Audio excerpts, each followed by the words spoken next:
There are a lot of big problems in this world, right? There are difficulties in your life and difficulties in the lives of those around you. We are unusually blessed here in the 21st century America compared to people of the past or the people around the world even. And there is a wonderful poem that was turned into the song the poem was written by Henry Wadsworth Longfellow called I Heard the Bells on Christmas Day. You might be familiar with it. It was written on Christmas Day in 1863. If you recall your calendar and your timeline, that is in the middle of the American Civil War. His wife had just been burned to death in a fire, his own face horribly injured. He was visiting his oldest son who had been injured and almost paralyzed by a bullet who passed through his left shoulder to his right. And while he's still alive, he could not move anything below the neck. And so he's reflecting on this on Christmas Day.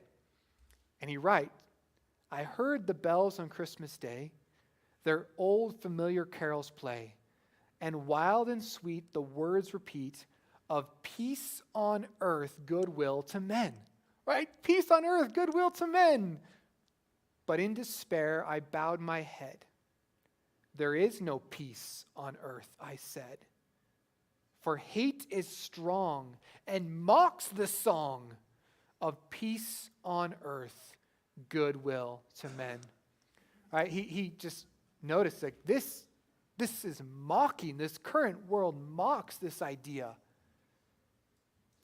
But it goes on, then pealed the bells more loud and deep.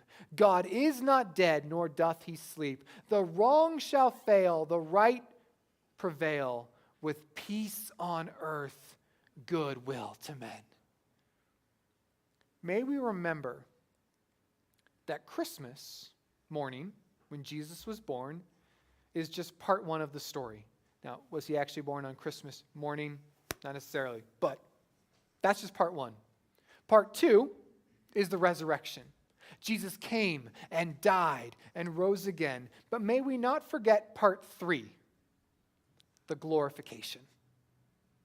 Jesus did not just rise. He is glorified. He is sitting in this way. And so might I suggest, as we think of the baby Jesus, we need one simple application.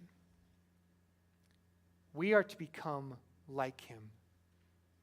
In 1 John 3:2, he tells us about this overcoming power. He says, Beloved, now we are children of God, and it has not appeared as yet what we will be. We know that when he appears, we will be like him, because we will see him just as he is.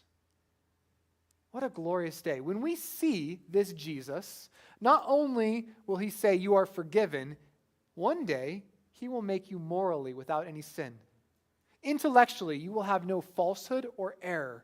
Physically, you will have no weakness or imperfection, and you will be filled continually with the Holy Spirit. So what does John say I'm supposed to do about that right now? All right, what am I supposed to do right now? 1 John 3:3. Everyone who has this hope fixed on him purifies himself, just as Jesus is pure. Next week, we're going to look at Jesus' intercession for us and how we have hope that he will get us there. But we get to sing now how Jesus is providing the wonderful strength and help that we need. Jesus is good and faithful. He keeps us day and night. We can always run to Jesus, Jesus strong and kind. Your need is not to fix the world around you. Your need is not to bring God's work into completion. What do you, Christian, have to do? Trust that Jesus is strong and kind so that you will purify yourself. Focus on honoring him in all that you do and trust that he is strong enough to get you there.